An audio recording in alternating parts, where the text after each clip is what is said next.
ကိုပြပေးလိုက်ပါသေးတယ်သူ AR ဒီကောင့်ဆက်လိုက်ကွာအဲ့မှာ300ရှိတယ်ဟုတ်ကဲ့ကို အကုန်လုံးကြည့်ပါတယ်ညီလေး ဟုတ်ကဲ့ AR ဒီကောင့်မှာညီလေးစစ်မဲ့ဆိုရင်ဟိုလောက်မှာဇူလိုင်လကုန်နောက်ပိုင်းနဲ့ဩဂတ်လဆန်းဆို29ရက်နေ့ဇူလိုင်29ဖြစ်မယ်အဲ့မှာ300 130ကျင်လွှဲထားတယ်ဟုတ်ကဲ့အေးညီလေးတီးတန့် तू အကူကပေးတာလား तू ကတောင်းတာလားညီလေးဟုတ် तू ကတောင်းတာလားဆိုတဲ့စကားလုံးကိုဘယ်လိုဖြေရ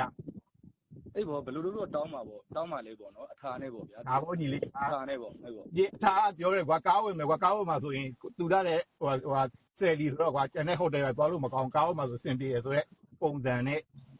ပြောလို့ကိုတို့ဟိုတယ်မှာမန္တလေးဟိုတယ်မှာတို့ဘာတို့ကလည်းဒီတိုင်းတီးတန့်ချိန်တွေးကြတာလားမန္တလေးကကိုကအဲ့မန္တလေးကိုတီးတန့်ကိုသွားတာ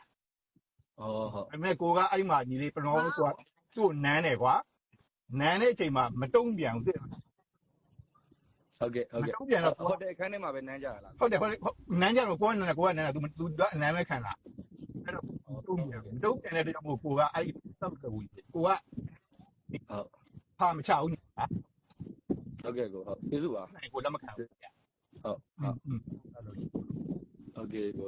ဟုတ်ကဲ့ပါโอเคညီအခုလေကျွန်တော်တီးတန့်ဆက်သွယ်လိုက်မယ်လေးကိုကျွန်တော်လည်းစိတ်ရှင်းအောင်လို့လေအကြောင်းစုံလေးသိချင်တာပါဘလို့ဘာသဘောမှတော့မရှိပါဘူးကိုရနော်စိတ်ရှင်းနေတာပါဟုတ်အေးညီလေးဒီဘာပြဿနာမှမရှိဘူးဟုတ်ဒီကလောသွားဖို့တော့မှကို20နဲ့ဟိုကနေက22ရက်နေ့က30ပေးထားတာညီလေးဟုတ်လား30ပေးထားတာ easy ပေါ့ဗျာကလောသွားမှာမို့လို့ကလောသွားဖို့ကိုသူကကလောသွားဖို့ကိစ္စကိုဘယ်နေ့ကထွက်တယ်လို့ပြောတာလဲဆိုတော့20